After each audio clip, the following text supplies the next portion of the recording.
We interrupt this program to bring you an important Wayfair message. Wayfair's got style tips for every home. This is Styles McKenzie helping you make those rooms sing. Today's style tip. When it comes to making a statement, treat bold patterns like neutrals. Go wild, like an untamed animal print area rug under a rustic farmhouse table from Wayfair.com. Arr, fierce. This has been your Wayfair style tip to keep those interiors superior. Wayfair, every style, every home. For the ones who get it done, the most important part is the one you need now. And the best partner is the one who can deliver.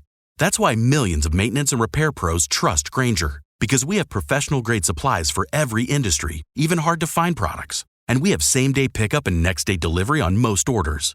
But most importantly, we have an unwavering commitment to help keep you up and running. Call, click Grainger.com, or just stop by. Grainger, for the ones who get it done. This is Cashing Out on VSiN, the Sports Betting Network.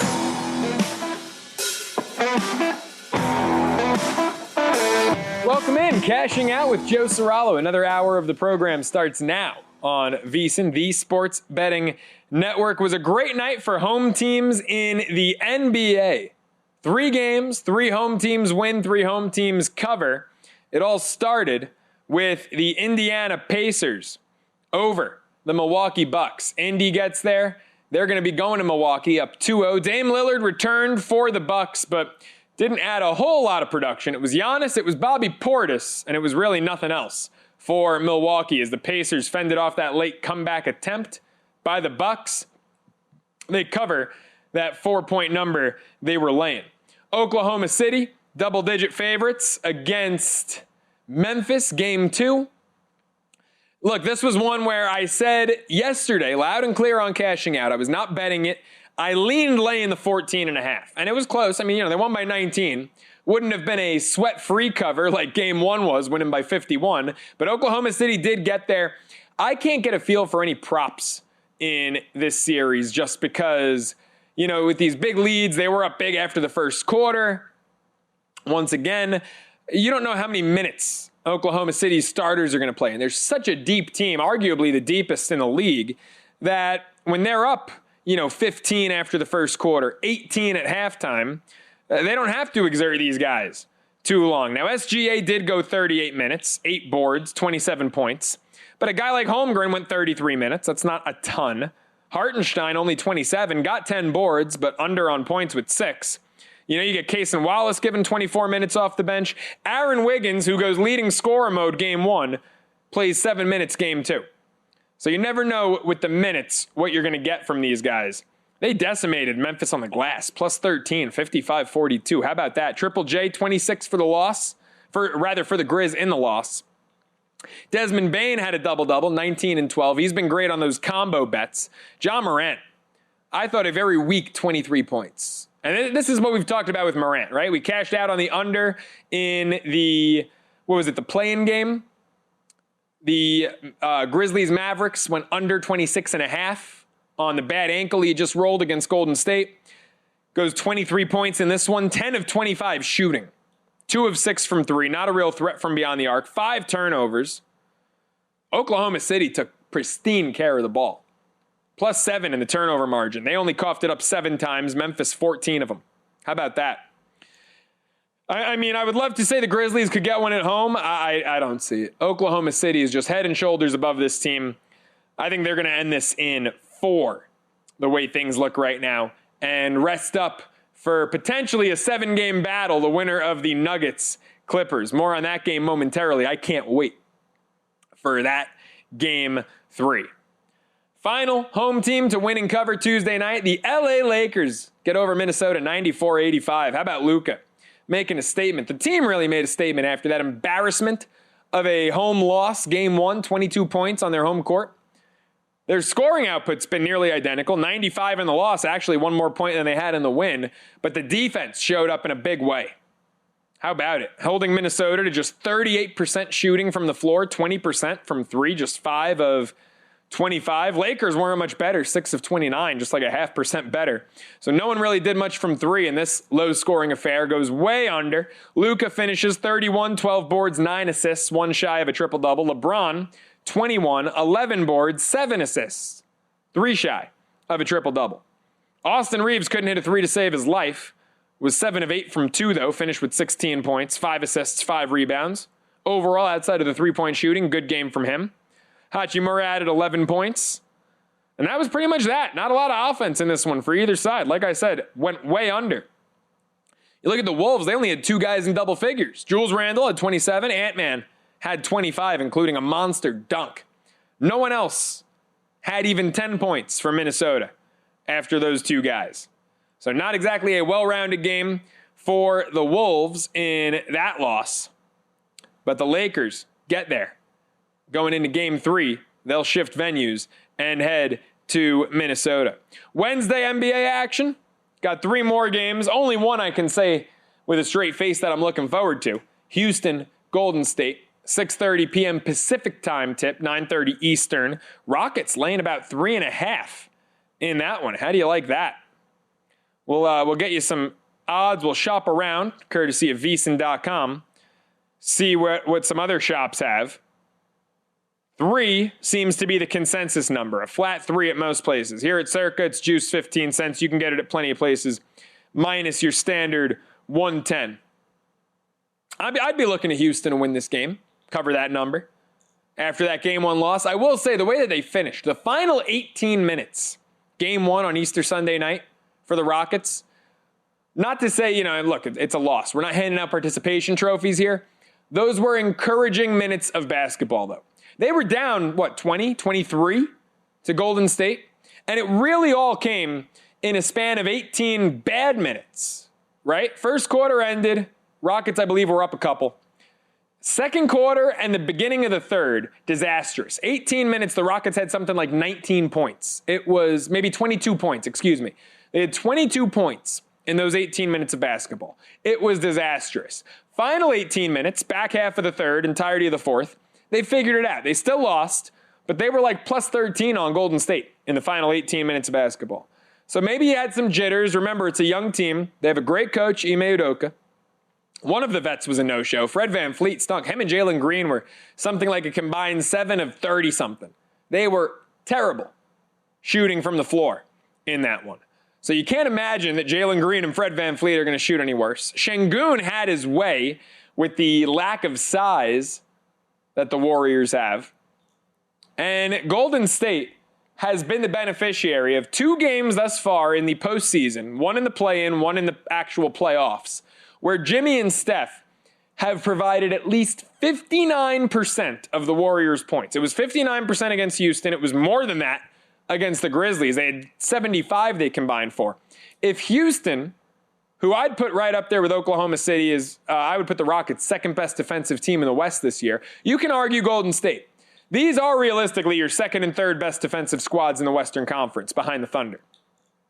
If Houston can find a way to clamp down on one of those 2 and not let Jimmy and Steph beat you by themselves, I don't think Golden State has a formidable number 3 offensively. I don't trust Podziemski. Buddy Hield hasn't done squat these first 2 games since the regular season ended. I don't think Golden State has a consistent number 3 scorer. I think Houston has way more scoring depth than the Warriors. So if they can just defensively clamp down on one of the 2, Jimmy or Steph, make Draymond step up. He's gone under his points total back-to-back games. Make a Podziemski or a Buddy Hield step up. That's the key for Houston. I would lay the 3 with them. I've got the series ticket, or rather the 27-1 Western Conference ticket. So, in a sense, I'm already back in Houston here, and I'm hoping that they go up so I can hedge some way, shape, or form, either late this round or next round. But I would lay the 3 with Houston. Celtics laying 10.5 against the Magic. I'd probably lay that too. That total, how about how far that's come down? It was about 205, 206, Game 1. Stayed under. I said, I believe, I forgot who the guest was. I posed the question after that game Sunday. I said, how low can this total get Game 2? And the guest said, probably around 201. I said, can we get in the 190s? We're there, 197.5. We're there and then some. My goodness. I would go Celtics laying the 10 and a hook here. They covered a dozen game one, and they stunk. They were trailing at halftime. I can't see Boston trailing at halftime again. I think they go wire to wire this game.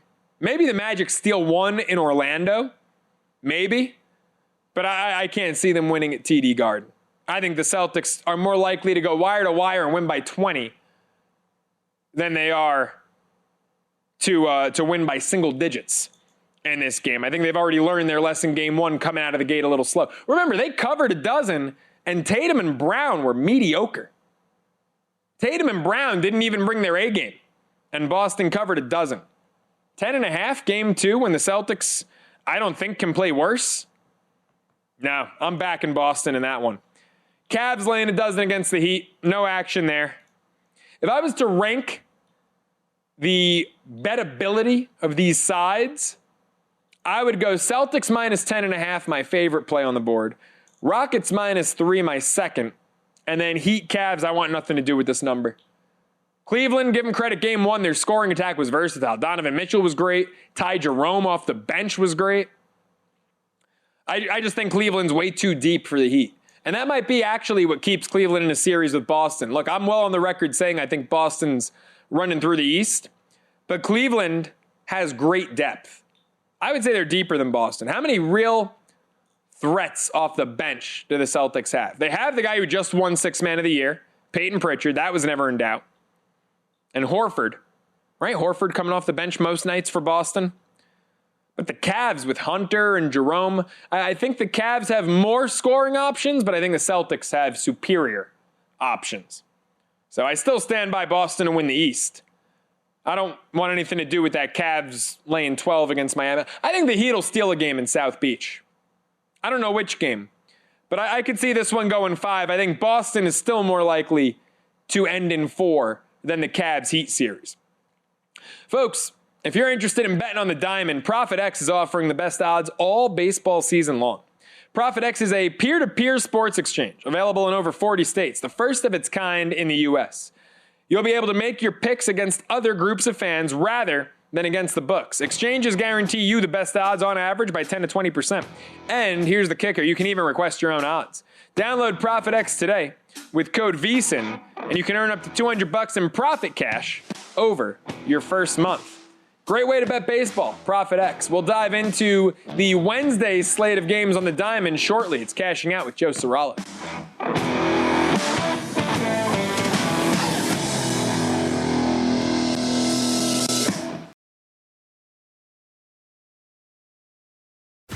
If you work in quality control at a candy factory, you know strict safety regulations come with the job. It's why you partner with Grainger. Grainger helps you find the high-quality and compliant products your business needs to inspect, detect, and help correct issues. And the sweetest part is, everyone gets a product that's as safe to eat as it is delicious. Call 1-800-GRAINGER, click Grainger.com, or just stop by. Grainger, for the ones who get it done.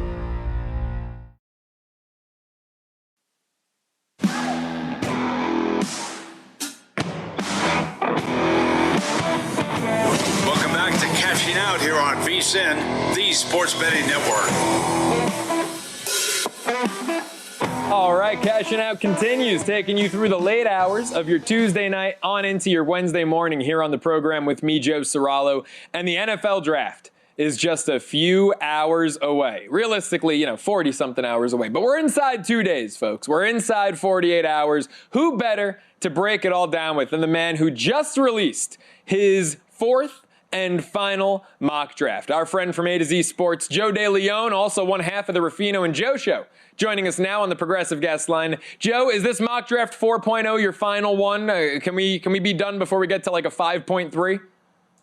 Yeah, no, I'm not doing any more work. No more mock drafts. I have come to loathe mock drafts because nobody's happy. Nobody's satisfied. It doesn't matter who you put in what pick. You think you got the right pick for a team. Oh, this solves the problem. Oh, no, said fan base is pissed off because you went with somebody. But no, this is the last one that I'm doing. I'm willing to bet that none of the things that I predicted will come to fruition on Thursday because craziness always ensues. I'll tell you what, though, Joe, I can't wait for this cycle to be over because this feels like it has been one of the longest and I hate to say this, one of the most boring draft cycles that we've ever had. We've had no trades up until this point, and there's a chance that we could have the first time ever no trades in the first round since the merger. Yeah, well, I'm sure, there will eventually be deals on draft night. I would certainly, if there was a yes-no for will there be a trade, I would take the yes. But, Joe, it's actually funny you say that because I went on a podcast as a guest on Tuesday morning, and I said the same exact thing. It was, all about the focus was the draft. And I said, I got to be honest, this has been the most boring draft cycle I can recall. It was nothing like last year with the run-on quarterbacks. And, maybe we do get a mini run-on quarterbacks. But what would a run-on quarterbacks mean in this class? Dart, Milrow going in the 20s? Would that be a run-on quarterbacks this year if 4 go and 2 of them go late? What's your opinion? I know you had a lot to say about this on the quarterback class. Well, to specifically project what you just said, if there was a, quote, run on quarterbacks. So let's two or more quarterbacks in a 10 pick span. I don't think that would happen until the second round. I don't think that would happen until the middle, early part of the second round, because you look at the possibilities for first round quarterbacks. Shedeur Sanders, we know where Cam Ward's going. We're not even going to entertain that. I don't care anymore.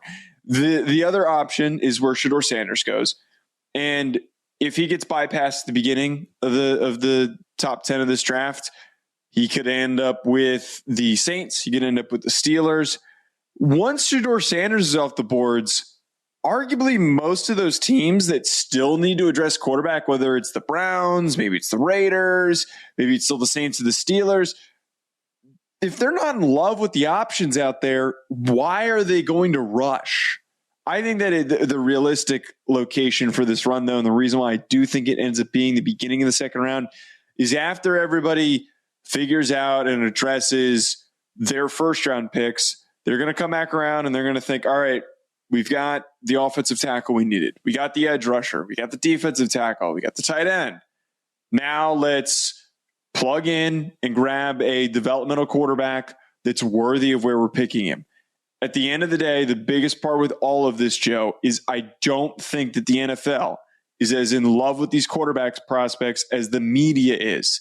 I think that they see a lot of similarities between that Kenny Pickett, Malik Willis, Desmond Ridder draft, and there is going to be a huge drought that occurs that nobody is really expecting at this current moment. Yeah, well, Joe, that's evident by the odds shift. Shedeur Sanders, who was a foregone conclusion to be a top 3 pick, top 2 pick a few months ago, he is now plus $3.10 to go in the top 10. His over-under 10.5, under pick 10.5 is currently plus 310.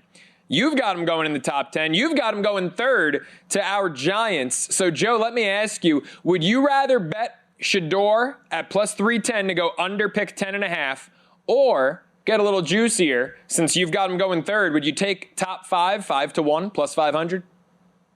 I wouldn't go top 5, but I would take that plus 310. I absolutely would, because the way that this board is shaping out and the market for Shedeur is starting to shift, I think that somebody is still going to trade back into the top 10 if he's still on the board towards the end of the top 10.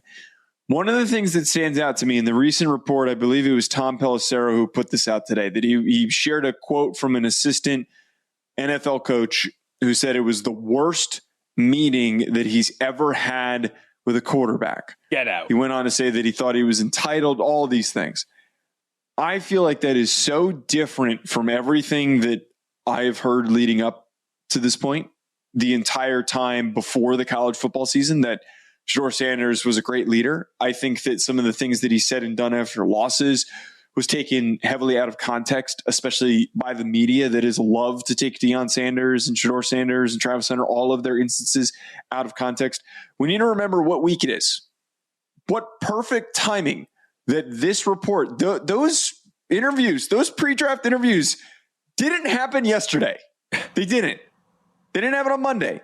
We need to remember here, there are no good quarterback options. So teams are hitting up their reporter friends, the guys that maybe share agents with them or whatever, and they're trying to to create a potential fall for him. This is purely speculative, but there's a team at pick 21 in the Pittsburgh Steelers that don't have a quarterback right now. They have Mason Rudolph. I think they'd love it if Shedeur Sanders fell to them and they didn't have to trade up. Yeah, well, how about Shedeur? I saw he went on a podcast or something of the sorts. I don't know if it was earlier Tuesday or Monday, and was asked about his Mount Rushmore of quarterbacks, because that's a trend going around Twitter right now. By the way, the first one I saw had Rodgers on it. Give me a break. Mount Rushmore? Give me a break.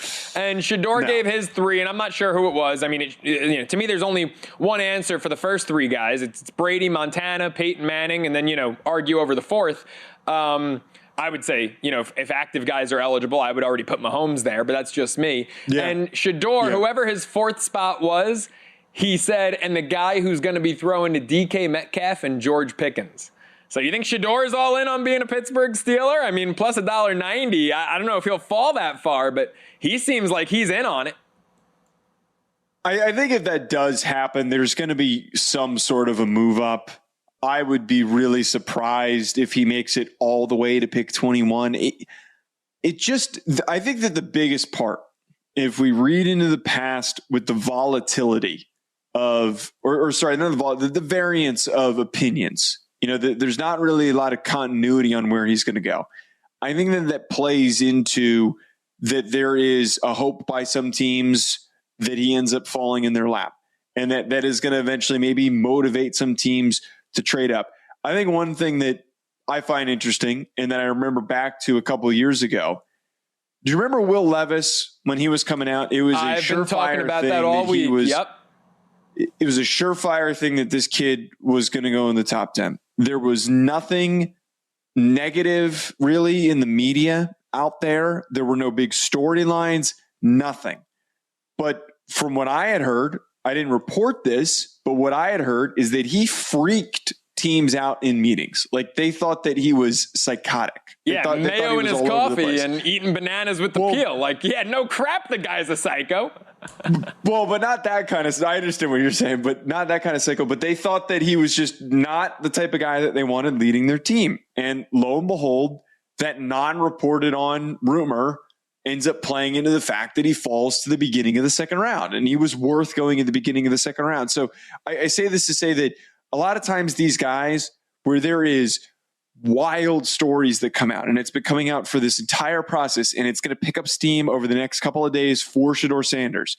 When there is value and desire for teams to get a guy like that, and there is scarcity at his specific position, I think that is proof that he is going to go earlier than some people think, and that these storylines are smoke screens by teams that are hoping that he ends up being available still wherever they're picking.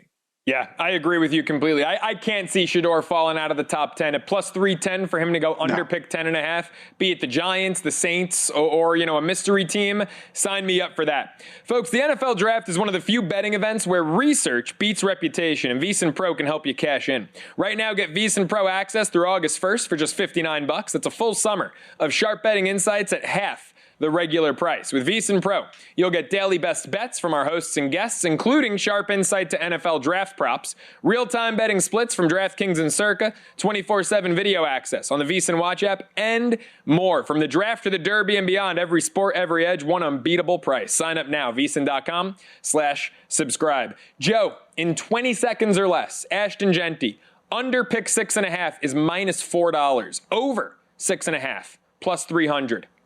Would you take the over plus 300? I'm going to take the under. I think that if somebody does end up grabbing him in the top 10, I wouldn't be shocked if we don't see a trade up. I feel like Ryan Poles might be incentivized to move up and go get him. Ooh, wow. You think the Bears move up from 10 to get Ashton Genty? I love it. He's Joe DeLeone. Make sure you follow him on Twitter at Joe DeLeone. More Cashing Out with Joe Ceraulo up next after the break.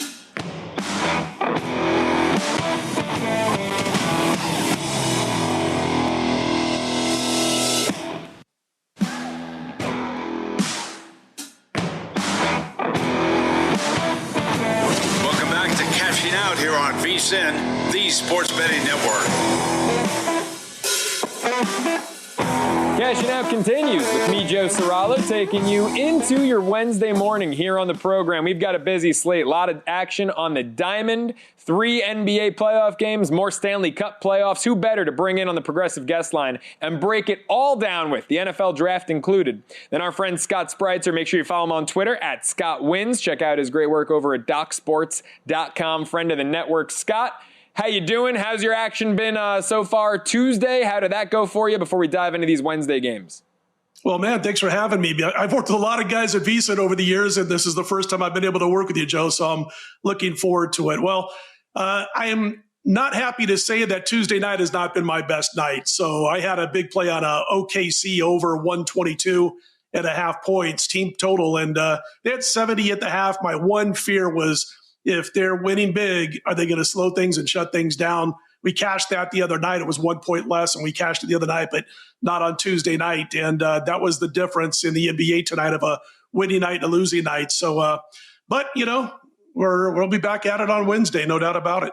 Yeah, I mean, that's what's been scaring me from betting Oklahoma City in this series against Memphis. I said it yesterday. I said, my lean would be lay the 14.5, but I just get worried about this team going up so big early that they take their foot off the gas a little bit. And it's why I've stayed clear of the prop market, because you saw it game one. I don't think any starter played half of the game. I don't think any starter game one played 24 minutes. SGA only played 23 in that one. So they're going up so big early that it makes it tough to handicap the second half for Oklahoma City. Let's get to this Rockets-Warriors game 2. I've got a little Houston ticket, 27-1 to win the West. And look, I don't think Houston's going to win the West, but I placed that ticket thinking the value was too good for a 2 seed, hoping I could maybe hedge things as the postseason progressed. Naturally, they get the worst draw imaginable, round 1. Rockets-Warriors, what do you like game 2?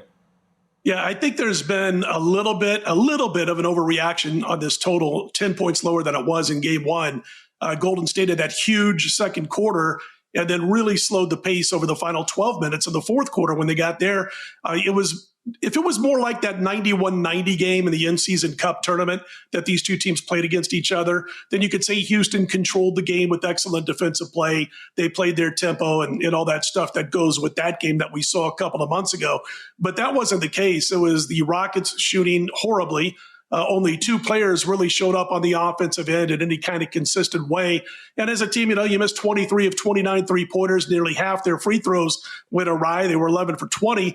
And the one guy, though, that came to play and he played well was Alperen Şengün, who was the one guy who showed up on the offensive end for Houston consistently throughout the contest. And Golden State didn't have an answer for him. And I still don't think they'll have an answer for him. And here's why. First of all, he averages about 20 a night. He had 26 in game 1. He didn't have a problem with Draymond Green when they matched him up with him. The few minutes he saw Looney, he didn't have a problem with him. And I don't know that, this is the kind of guy who's going to carry Houston to a win. So I don't think you're going to see a big change on defense out of Golden State from Steve Kerr to make sure Şengün doesn't all of a sudden go off. So I actually like him to go over his point total, which is 20.5. And about 2 hours before we spoke, it was about minus $1.20. Couple of lengthy round 1 angles working against Houston, as you probably already know, Joe. I might have found this in the VSiN newsletter, but home teams have been better off a win than a loss in round 1, and teams that shot poorly under 40% have not exactly turned it around that next game. So I think Golden State +3, now that the number's gone up, plus over 20.5, minus $1.20 with Alperen Şengün is the way to go. I like it. Any intrigue on the combo for Şengün? Over 31.5 points and boards. I'm seeing at DraftKings minus 110. Does that intrigue you at all, or just the straight points? I would have no problem with people who want to play that, but when I matched it up, I thought, I think I'm going to hope he gets to at least 21, obviously. I think he can get 25 in this game. I wonder if he's going to be able to crash the glass. If Golden State is slowing things down and shooting well, then he's going to have obviously less of an opportunity to get those extra 7 or 8 boards that he might need if he scores 24 or 25, which I think he will. So I left that alone. Again, I can't blame anybody who jumps on that, though. Right. Scott, any thoughts on the other 2 games? Celtics Magic, Cavs Heat, both double-digit home favorites. I'm personally eyeing that first quarter for Boston. They started slow game 1 against the Magic. I think they might start like a bat out of hell here. I'd consider laying 3 and a hook. What are your thoughts, Celtics Magic, Cavs Heat? Yeah, Tatum's doubtful, and I don't care if he plays or not. I mean, he's not going to be a difference in Orlando playing this game close or not. It's going to really come down to whether or not, to a certain extent, Boston slows things down if they get up 20 in the third quarter, and then you got to sweat that 10.5-point spread potentially if they do kind of slow things down late in the fourth quarter. But teams that get rocked in that opening round, they don't normally bounce back. Not much of a zigzag that a lot of people look forward to when it comes to NBA betting. I believe the cutoff is losing by more than 12 when it comes to teams getting whipped, that angle when you backfit it to see how badly teams did in that last game and how they're going to do in the next game. And again, they don't do well. And obviously Boston didn't get the win by 12 or more. But here's the thing, Joe, 13 of the last 15 NBA champions have finished the regular season in the top 10 in both offensive and defensive efficiency. And also 13 of the last 15 finished with at least offense or defense in the top 5. Boston was one of 2 teams to do it in the regular season, and Orlando really does struggle when they go up against quality defensive teams. I like your first quarter play. I like that better than full game because, again, this could be a game where Boston's in full, control through the first 3 quarters and kind of winds it down, and then you're sweating that line with the game potentially ending between 8 and 12 points. Never in doubt as far as winning the game outright, but that 10.5 scares me a little bit. Yeah, it's why the NBA, I always say it's best bet, live as opposed to pre-flop when you're looking at the full game, but try to find those angles to find more of a micro bet than a macro. Let's take it to the diamonds, Scott. Rangers, A's. I mentioned this one. Oakland in a pick'em, looking intriguing to me because of Kumar Rocker's slow start for the year, the starter for Texas. What do you think about this contest? Well, we're in agreement here. I at first was thinking about an over, but around midnight Eastern time, we found out that Corey Seager left Tuesday night's game with that hammy issue, that hamstring. He's listed as questionable for this game. That takes away 4 home runs, a decent OPS, a 290 batting average out of the lineup if he doesn't play on Wednesday. So that's obviously another advantage for the A's. You mentioned Kumar Rocker, man. He's been a mess on the road for Texas thus far. I know it's early, but he has been. And they're probably going to need some run support if Rocker and the Rangers are going to hang around in this one. And again, I just mentioned they lost the big potential bat of Corey Seager. JP Sears, he's pitched pretty well in 3 or 4 starts for the A's, and he doesn't walk a lot of batters. He's got a real nice whip.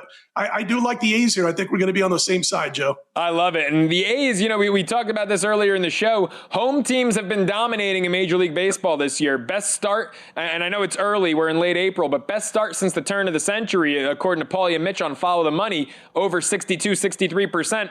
The A's have actually stunk at home, just 2-8 to start the year. But I think this is a great spot for them to get a win in that minor league park. How about the Rays and D-backs? I hit on Arizona Tuesday night, had them to not bat bottom of the 9th. That got home with the 5-1 win. What do you like here, Taj Bradley against E-Rod? Yeah, I'd love to back a team, at plus $1.30, $1.35, and it might grow throughout the morning and into the afternoon. But the Rays are still winless on the road. They're averaging about 2.5 runs per game during this road start. Eduardo Rodriguez, he's pulled it together for the most part in most of his last 3 outings, punching batters out left and right, 24 Ks in his last 16 2/3. The Rays were in the bottom third of the league on the road against Southpaws in batting average, OPS, weighted runs created plus last season, and they're not hitting Southpaws so far in 2025. So the way they played on the road, the way they're not hitting lefties, they're not making any noise. And I'm not a Taj Bradley fan, so let's throw that in the mix, Joe. He hasn't reached the level or the potential that they were hoping for just a couple of years ago. You got Arizona top 5 against righties, talking about batting average, OPS, weighted runs created plus. I just don't think Taj Bradley's going to find that so-called sweet elixir in this one. Scott, it's so sad because I love this kid. You mentioned his potential. I think he's got tons of it, but he has not put it together consistently yet. We've got about a minute left. What are your favorite NFL draft bets that you've got in pocket? Well, I tell you what, my favorite is actually, and I think this is a trade down draft, Joe. I think it's a really, not deep at all, as you know. And so I think we're going to see a lot of trades mess things up a little bit. But the one that I do like, and a few of us in my little circle of bettors have jumped on, is the 10-1 shot for the Commanders to take a running back in the first round. And, we've seen a few names pop up. Omarion Hampton out of North Carolina would be a really good fit with this team. They've got 3 running backs on the roster, talking about Washington, Joe. But the problem is none of them are under contract for next year. And they really fell off the radar in those final 3 or 4 weeks, the final month of the season this last year. They need a good, solid running back. I think they're going to draft a running back in this opening round. That so far at 10-1 has been my favorite play. Yeah, Genty, for a lot of people, being spoken about as the only running back to go round one. That's juicy at 10-1. We've got about 25 seconds left. Where do you think Shedeur Sanders goes? I think he's going to go to New Orleans. I really do, which is ninth. And I think that has a lot to do, obviously, with their starting quarterback who, in Carr, who don't know how he's going to look at the start of 2025. So I think somehow or another they're going to slip around to where they can get Shedeur Sanders. It's funny. I'll make it quick. But way back in November, we're all talking about Shedeur being maybe number 1 or number 2. All of a sudden, he falls off the radar. I think he goes by at least ninth to New Orleans. Top 10's 3-1 at DraftKings. Scott, terrific stuff. Appreciate the time. Thanks, Joe. Have a great one. Good luck. Follow him on Twitter at Scott Wins. Our friend Scott Spreitzer from DocSports.com. More Cashing Out with Joe Ceraulo up next.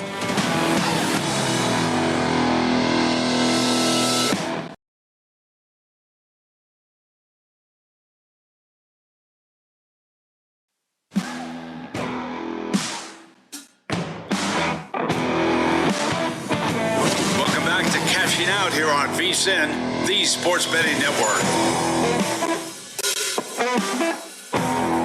Cashing Out continues here on VSiN with me, Joe Ceraulo, getting you ready for your Wednesday. No better way to start your day than with me right here, right now on Cashing Out. That was absolutely sensational from our buddy Scott Spreitzer right there. Again, make sure you follow him on Twitter at ScottWins. Great stuff looking ahead to Wednesday on the court, on the diamond, a little bit of NFL draft action. That's the first time I've heard of that. Commanders running back first round bet, 10-1. My goodness, that kid Hampton out of North Carolina. I wonder what the value is on running backs over under 1.5 in the first round. If that's posted, that's something that I think we can look at. Running back props, right? Hampton, I mean, he's minus $4 to be the second running back taken. Do we have an over under on position specials maybe? 1.5 running backs first round? Either way, Commanders to go 10-1 running back first round. That would be some juicy play there out of the commies. They're a team that I think is going to be so damn exciting this season. Last year, obviously, we had a lot of people with C.J. Stroud's historic rookie season talking about regression, and you did get a little regression. You still got a division title, which is what we gave out way back in August. I think that was even in the pre-cashing out era. I think I gave that out on a live bet Saturday when I was doing those last August 2024. The Texans to win the AFC South. It was plus 105, minus 105, somewhere in that range, and we cashed out there. But they certainly did regress. I don't think Washington's regressing. I can't see a world in which, even with a tougher schedule, which Jaden Daniels in this offense takes a step back. I mean, get that man some protection for a full season. O-line stays healthy. He's going to do incredible things. I can't wait to see what they do. I can't wait to see what the other 31 teams do. Thursday night, NFL Draft. You don't want to miss it. Right here on Cashing Out, the Draft Spectacular. I don't think that's what it's actually called. I think it's called the NFL Draft Edition, but I'm calling it the Draft Spectacular on Thursday night. We're going to get to more draft bets. We'll do a little bit more of that tomorrow in preparation. But we've got some Wednesday bets to dive into. Let's get going. It's time for the VSiN Daily Morning Bets. And we are starting the VSiN Daily Morning Bets bright and early. 9 a.m. Pacific, noon Eastern. Little day baseball. Braves, Cardinals, rubber match down there in the ATL. And I'm not picking a side to win. I'm fading both starters with ERAs north of 7. Give me the over 9. Got this minus 105 at DraftKings. You can get 8.5 if you want to pay 25-30 cents. I'm going to go over 9, minus 105 here. Look at game 1. Atlanta took it 7-6. Some late heroics. Game 2, St. Louis emerges victorious 10-4. That's 13 and 14 runs in the first 2 games. You might have the worst pitching matchup of the series going Wednesday afternoon or morning here out west. Miles Mikolas pitching for the Cardinals opposite Bryce Elder for the Atlanta Braves. I mean, it doesn't get worse than these two, right? Miles Mikolas, current Braves hitters, 38 for 119 against him. It's a 319 average, 9 home runs. So almost 25% of their hits are home runs. In fact, over 50% of their hits are for extra bases. 11 doubles, 9 homers. 20 extra base hits, 30 out of 38 hits. Slugging percentage is off the charts, 640. OPS over 980.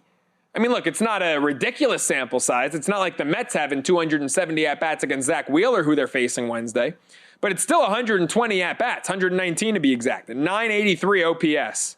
How many Braves have taken him deep twice? How about Jared Kelenic, 5 at-bats, 2 homers. Matt Olson has 2, Ozuna has 2. Austin Riley, Stuart Fairchild, Ozzie Albies all have 1 homer against Michaelis. That makes up 9 for the Braves. Day game in Atlanta, I think the ball's going to fly. You look at Michaelis out there, he's pitched in an 18-7 game, a couple of 5-4 games. Of course, that would be a push. But his games have gone 9+ in 3 out of 4 starts on the season. Let's take a look at Bryce Elder and where totals have landed when he pitches. His ERA, north of 7. Obviously, he was the starter that 5-0 lead against the Dodgers that Ohtani walked off. 6.5, 6.3, 6.4. All 3 starts, 9 or more. 2 of them have gone over 9. So I'm fading both of those cats bright and early. Give me the over 9 minus 5 cents in Atlanta against the Cardinals. We're calling that our best bet. Remember, folks, G-Bank is up in the ante with up to a $750 bonus for new G-Bank Visa Signature Card customers, and our best bets are brought to you by our friends over at G-Bank. It's the official bank of Visa. So here's how it works. First, new customers who spend $1,000 on eligible purchases within 90 days from the account opening receive a $250 bonus. Additionally, if you spend $50 large on gaming and sports app loads within the 30 days of the account opening, you get another $500 bonus. That's potentially $750 right there back in your wallet. Apply now, vsin.com/gbank, subject to credit approval. Terms and conditions, of course, apply. One more play on the diamond before we get to our lone bet in the NBA playoffs for Wednesday. We are going to target Andrew Heaney, lefty, Pittsburgh Pirates. He's been off to a sensational start to the season. He's 1-1, but that ERA is 2.1. If you look at how he's performed in the month of April, he's gone 6 or more in all 3 starts. Try 7 innings or more twice. Against the Yankees, 7 innings, 1-run ball. Against the Nationals, 7 1/3, no earned. Remember that game? I gave out the Nerfy. O'Neal Cruz hits the solo shot to the moon in the first inning, kills our Nerfy, game ends 1-0. Nothing the rest of the way. Heaney was superb. Trevor Williams was great. Nothing the rest of the way. Just enough to kill our Nerfy. But Heaney's been fantastic. That was his last time out. That was the only time in April he hadn't gone for 6 or more strikeouts. He had 6 against the Reds. He had 10 against the Yankees. He's got 20 strikeouts in 20 innings this month. We're going plus money. Give me 6 or more Ks. It's plus $1.25 against the Angels. This is an Angels team that strikes out a ton. 3rd most Ks per game in baseball this year. They're at 9.5 Ks per game. In their last 3, they're at 10 1/3 Ks per game. So they've been striking out a ton lately. And at home, they actually have the 2nd most Ks per game. They're striking out more at home than they are on the road. 10.1 Ks per game at home this season. You get Heaney, best price out there, plus $1.25. Alt line, 6+ Ks. His over-under is 4.5, but you're laying 50, 60 cents to the over. So let's go 6+. He's gone 6+ innings every start in April, and he's pitching to a K per inning in April. So we're going to go 6+ Ks at plus money, plus $1.25. Final bet, take it to the NBA playoffs. Jason Tatum may not play game 2. I'm still taking the Boston Celtics. Minus 3.5 in the first quarter. Minus 110 against the Orlando Magic.